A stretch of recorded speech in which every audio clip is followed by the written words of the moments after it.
Welcome to Own Your Own Stuff, the way back to connecting with partners, coworkers, family, and community. Featuring your host, Jane Donovan.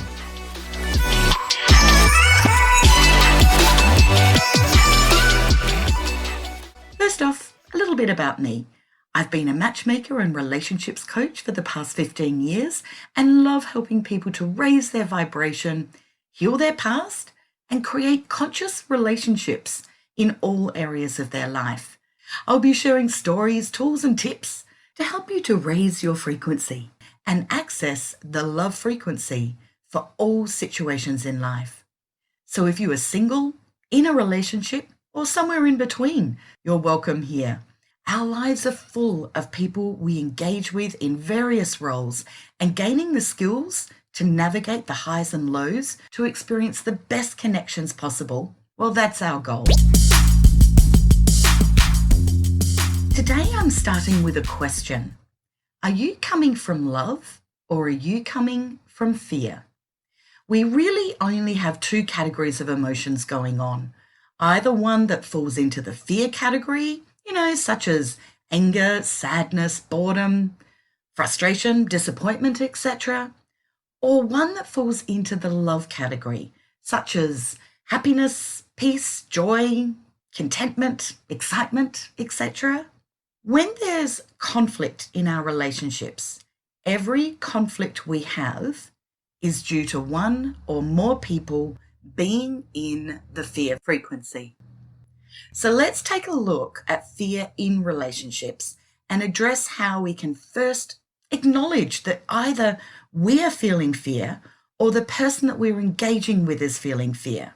Typically, the most common fears are around topics such as not feeling good enough, being misunderstood, feeling unfairly judged, losing or missing out on something, not feeling seen, heard, felt, validated. When we feel these emotions or stories, we react and typically instantly have an internal feeling that places us in a fight, a flight, or a freeze mode. Often, this results in a reaction or action that moves us to being in conflict with another. I think we've all been in that situation, I know I have, where we've reacted and engaged in anger or frustration or had bad experiences with challenging or confrontational conversations. And typically, after the incident, we don't feel real good about ourselves and how we showed up in that moment. Often, regretfully, we remember words spoken that don't make us feel good about who we are. In life, we are hardest on ourselves, much more harder than we are on others, and the internal dialogue can be really quite debilitating.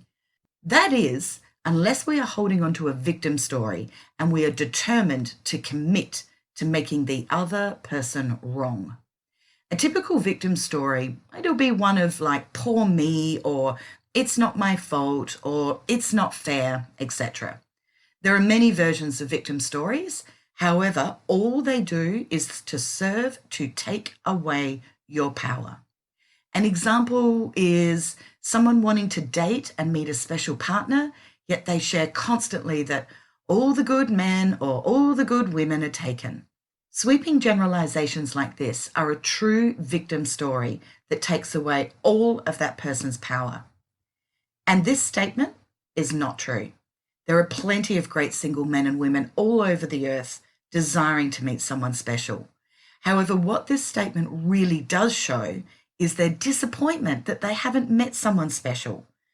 So the victim story therefore says, it's not my fault, which is a cover for the underlying fear, which could be something like, I'm not good enough, or there's something wrong with me. This is the damage that comes when we hang on to a victim story. A commitment to a victim story is also a commitment to wanting to be right and therefore making the other person or the situation wrong. Now, my experience is that rarely is one person right or one person wrong. They're just conflicting individual stories that, when worked on by owning your own stuff and utilizing the love frequency, results usually, and yes, with a lot of effort, but it does usually result in a win-win situation. As we practice and grow in conducting high love frequency conversations and engagements with others, we start to grow in what I like to call one of our superpowers. Yes, the powers that have been hidden from us, the ones that aren't taught in schools yet, and a power that, when used consciously, is so powerful, it can turn any situation immediately into one of rapport and a win-win for all involved. Let's talk a bit about the love frequency before getting into examples of how to engage effectively with it. I know over the years when people share that love is the answer, or just be love, or we are all one, I must confess that often you'll find me rolling my eyes. Now, this isn't meant out of disrespect at all for the very accurate philosophy behind these words and the goal of living this way. However, it is sometimes a bit eye-rolling to hear people sprout this like it's a super easy thing to do. Just like sitting on a hill chanting Om and eating mung beans while smiling at the world. Yes, that's awesome to experience too, and being in that energy of at peace with all that is. Of course, that's indeed divine, and it's very much needed in our lives. However, for the majority of people, their reality is that they are living and engaging in the current world, particularly within the system of go to work, earn money, come home, care for the family, cook, clean, pay bills, survive as best you can, and then repeat day after day, year after year. And it sure becomes hard to be feeling that love is the answer.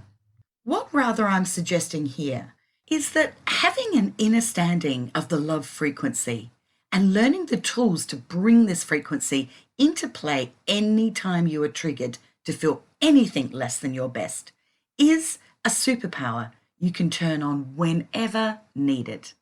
What I'm talking about here is this version of you who desires to experience not just times of tranquility, however, also times of joy, excitement, peace, contentment, exhilaration, connection, self-actualization, etc. The full range of love frequencies. This is the you who shows up as the very best version of yourself, one who's expressive, plans for the future, reasonable, loyal, flexible, patient, intuitive, and maybe collaborative. This is the you that shows up beautifully in the love frequency.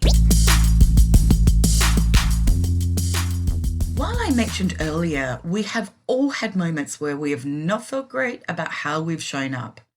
We've also, on the flip side, had moments where we've shown up exactly as this person, and it feels, well, almost kind of surreal at the connection that's resulted after handling a situation so well. This is what we all desire to experience more of in our life. So let's get to some tools and awareness around how we can harness this superpower for greater use. When you feel yourself being triggered into a fear vibration, the trick here is to pause and ask yourself the question, what am I fearing? Is it unfair judgment, not feeling good enough, losing an opportunity, being misunderstood, or maybe misrepresented? Take a moment to ponder this, even if it means removing yourself temporarily from the situation so that you can give yourself time to reflect and gain clarity.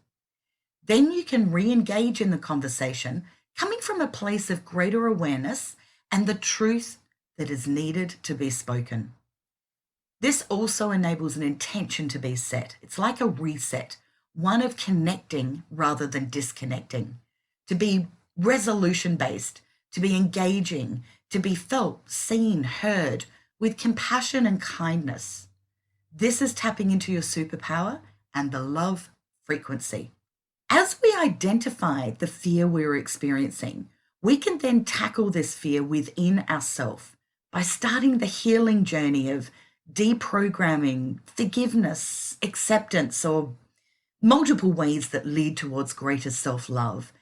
I will be talking more about the love frequency for self love in coming episodes. And the greatest bonus of tapping into the love frequency is that this is your greatest quality that you can bring to any relationship, that of owning your own stuff. This is your trigger, your story, and your opportunity to grow, heal, and gain a greater superpower. With clarity around what you're fearing, you can then articulate your fear to the other person for inner standing. Speaking your truth in an in rapport way enables relationships to be connective rather than disconnective.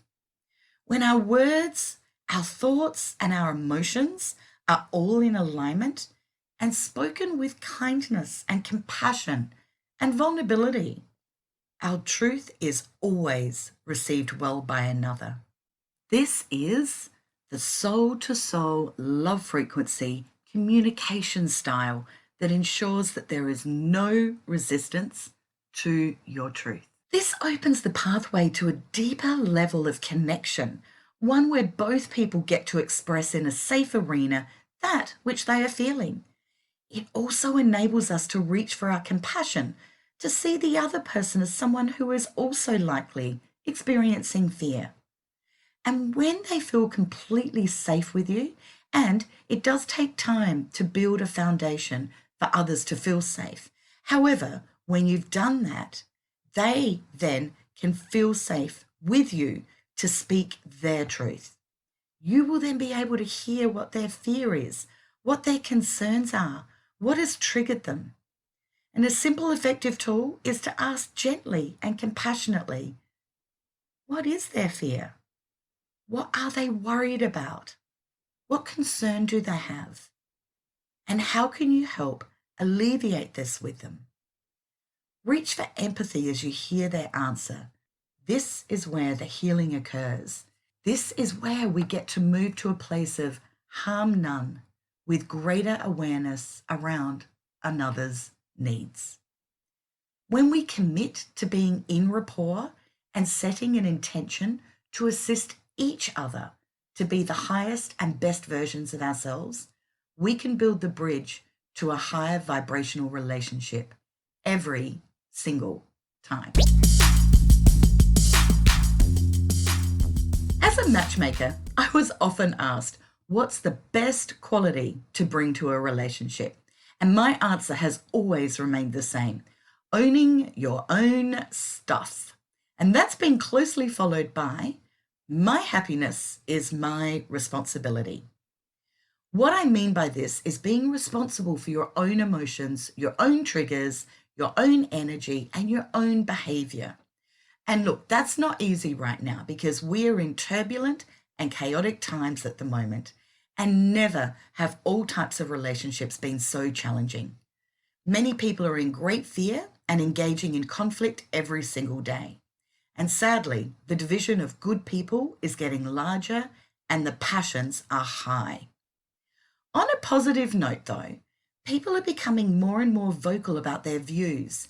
And while we may often witness great conflict here, what I am excited about is how many people are finding their voices.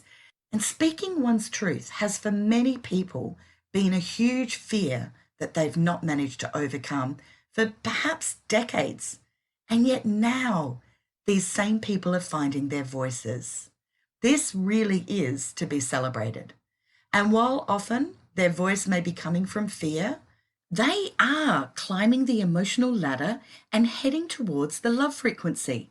As having a voice, being heard and expressing one's truth, it is a higher frequency than suppression and silence.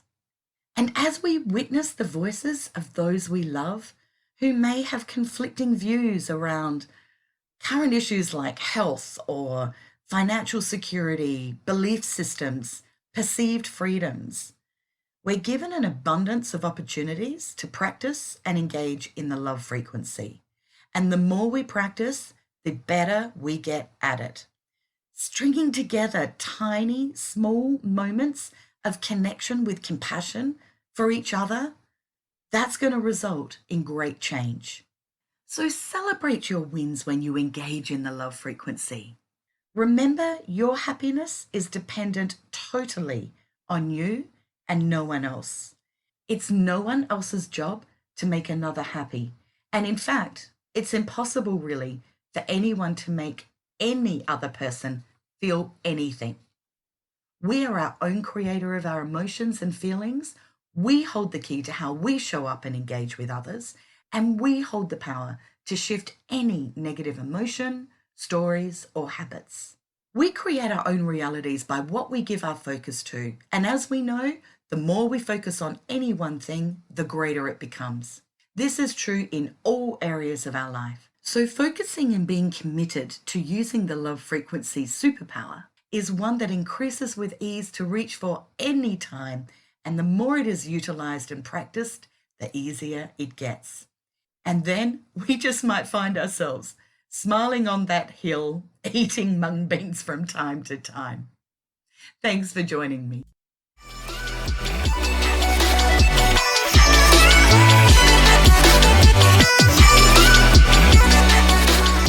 You have been listening to Own Your Own Stuff with host Jane Donovan. To connect with Jane, head to janedonovan.com.au.